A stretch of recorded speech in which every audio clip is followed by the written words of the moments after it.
Hey guys, what is up? Connor here. Yes, back with another wiffle ball video. All you MJ kids will be getting a lot of stuff soon.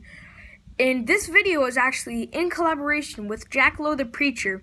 His channel link will be down in the description. He is an MLW fan like I am, and I just got talking with him and we came up with this idea. So his video of this and his thoughts on the his MLW playoff predictions will be down in the link to both the video and his channel will be down in the description below. Go subscribe to him. Now, let's get on it.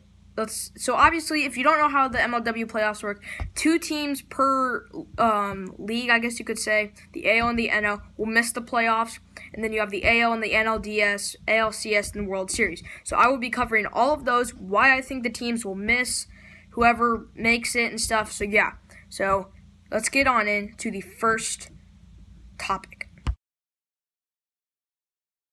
So this is the who misses the playoffs, and I think that the Midwest Mallards and the Metro Magic are going to miss the playoffs. Now, I feel like the Metro Magic, it doesn't really come as a surprise. They got swept by the Wildcats recently, and they went 1-2 against the Mallards. Chadwick is actually a really, really good rookie. He's a Rookie of the Year candidate. All the rookies right now are really good. Obviously, we haven't seen much of James Swanson on the Predators and Max Tomlaka on the Eagles, but other than that, we've seen Trevor Bonham, Chris Cheatham, Brendan Jorgensen, Jason Chadwick, I feel like I'm missing somebody, and Nick Saylor. All of them are doing great right now. Jason Chadwick's doing a phenomenal job. Jack Agner, his bat has not their bat's their main problem. They can't get the bats going. A lot of teams in MLW right now can't get their bats going. But right now they're in the cellar of the AL, and the Wildcats just blew them out. And I told myself right before I watched that series, whoever wins this series is going to make the playoffs. But yeah, so for that, I think the Magic are going to miss. They're a perfectly fine team. I think the AL is loads more competitive than the NL. Even last year, it was loads more competitive than the NL. And then on to the Midwest Mallards. This one might come as a shock because currently they are 3rd in the NL, and they are ahead of the Diamondbacks. But I think they're going to miss just because of their hitting. Like I said with the Magic, their hitting is, Noah, I think, has like a .0 something average. His average is trash right now. Tommy's pitching, he gives up too many walks, I think. And Trevor Bonham, great rookie. Again, like I said, Rookie of the Year candidate. But I feel like their batting, sorry, my foot just fell off my bed. I just feel their bats, they can't get their bats going. And so without hitting, you can't advance. So that is why I think that the Magic and the Mallards will not make the playoffs.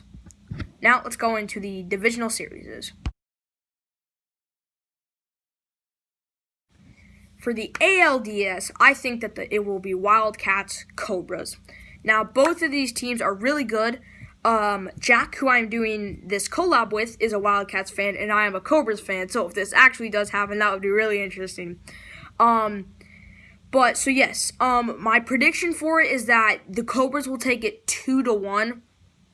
I just think the Cobras, I feel, play with a bit more, and I swear I'm not being biased. I feel like the Cobras play with a little more swagger and confidence. Obviously, they don't have that rookie. They have all veterans. I mean, Sean Flynn's a second-year player, but still, all of them have been experienced. Brendan Schultz, 10-year veteran. Andy Duran, I think 27, like a 4-year veteran. 5-year veteran, Drew Davis. They've all been in this situation before. Nick Saylor obviously hasn't. Ryan Kelly has been carried by Kyle Schultz, and Kyle Schultz has. I just feel like they have a little more confidence when it comes to playoff games. But undoubtedly, the Wildcats are a great team. Obviously, I put them at 8 in my power rankings because that was right after the Gators video, and the Gators are probably one of the best teams in the MLW right now. And Jack, who I'm doing this collab with, actually commented down after the Magic Wildcats. He was like, hey, you're going to change your power rankings after that? But yeah, so the Wildcats are a great team, no doubt. I just feel like the Cobras have the little more of an upper edge against them. On to the NLDS. Yes, for the NLDS, I think it will be Diamondbacks Eagles. And I think the Eagles will sweep the Diamondbacks.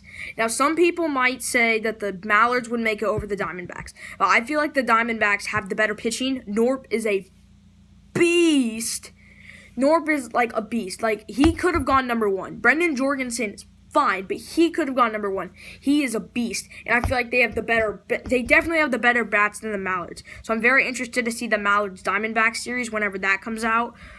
But yeah, I think so. And then yeah, the Eagles sweeping. They have Daniel Schultz, Cy Young. I do not think he's gonna win Cy Young this year, but still Cy Young caliber pitching. Clayton Price, a very, very good number 2 arm. I'm interested to see if the new rule where you need the secondary arms will take effect in the playoffs. And then their hitting actually got very, very good against the Diamondbacks, who I think that they will be facing. So if they can hit like that, Neil Smith was hitting, Zach Whalen was hitting, Clayton was hitting, Daniel was hitting. If all of them can hit, then I feel like they could sweep the Diamondbacks. Just because the Diamondbacks, they haven't really had the experience with this. Obviously, I think they got swept by the Mallards last year, I believe. Not 100% sure. But yeah, so I feel like the Eagles, they just have more experience. They've been like the best team in the league the past like 3 years. I mean, now they're not because the league's so much more competitive now with the draft. But yeah, so I think the Eagles will sweep the Diamondbacks. On to the ALCS. Yes, I think the same ALCS last year, the Predators and the Cobras, and this I think the Predators will win it 2-1. Now this is very hard for me to say because I am a Cobras fan, but I just feel like the Preds, they have the little more edge, they have energy. Brendan Russell, Ryan Cratch, Alec Warda, they've all been here before, and even though it was only that one time, they did super great. World Series champions. I'm gonna lose my voice after this video, and I have a baseball game, and I'm a catcher, so can't do that. But yeah, I feel like they have, like I said with the Cobras over the Wildcats, I feel like they have a little more energetic edge. Drew Davis can sometimes get a little too cocky and comfortable, but I do think the series will go 2-1 because I think these are very, very even teams. The Wildcats, Preds, and the Cobras are all tied for first place right now. But like I said, I feel like the Preds just have the little more edge. But yeah, both of these teams, very even match. Go Cobras. I love Drew Davis. I love Andy Duran, Sean Flynn, even Brendan Schultz. All of those. But I love Alec Warda, Ryan Cratch. I have so much respect for those dudes. Yeah, but I think the Preds will advance to their second World Series in a row. On to the NLCS. For the NLCS, I have the Gators beating the Eagles 2-1. The Gators are rolling right now. The Gators, they're rolling right now. Jorgensen, the number 1 overall pick, is doing great. So is Cheatham. Cheatham commented on Jack Lowe's video, and I just want to say one thing. Chris Cheatham, if you're watching, big fan. I would love to talk to you. So the Gators are rolling right now with Cheatham and Jorgensen, even Zerlag. And like I said, the Gators-Eagles series is going to be interesting to watch when that happens. So yeah, I just feel like the Gators have the better pitching in my opinion, because all 3 of those dudes can pitch and they have more hitting.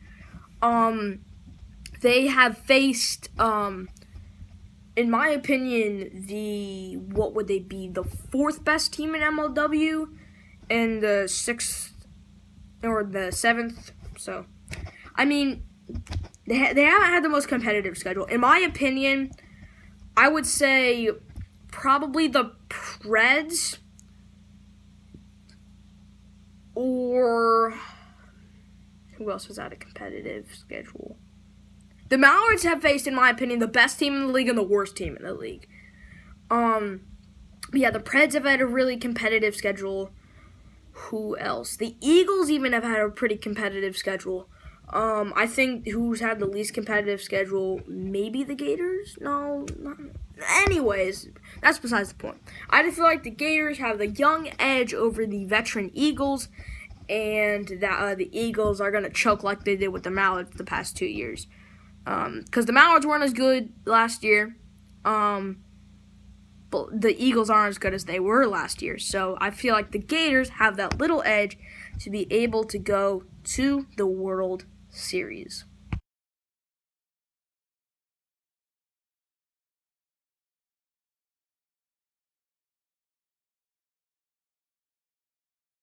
So for the World Series, I have the Preds beating the Gators in 4 games. I have the Gators winning game 1, and then the Preds winning the next 3 games.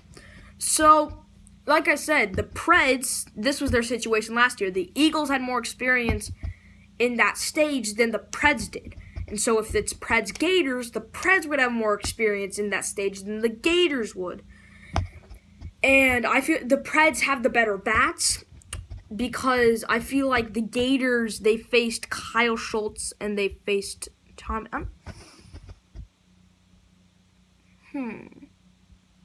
But I just feel like the Preds have the better bats. They faced both teams have faced some of the most competitive pitchers in the league.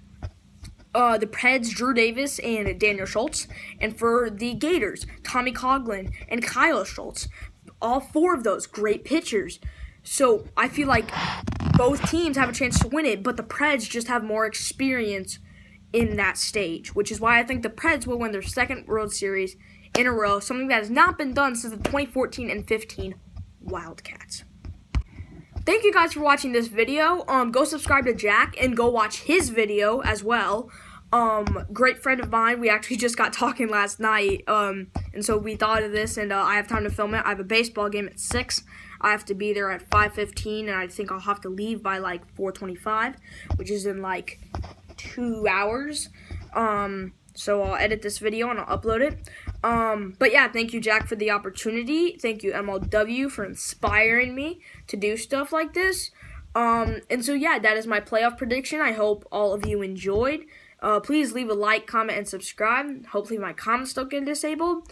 And yeah, thank you for watching, and I'll see you all next time.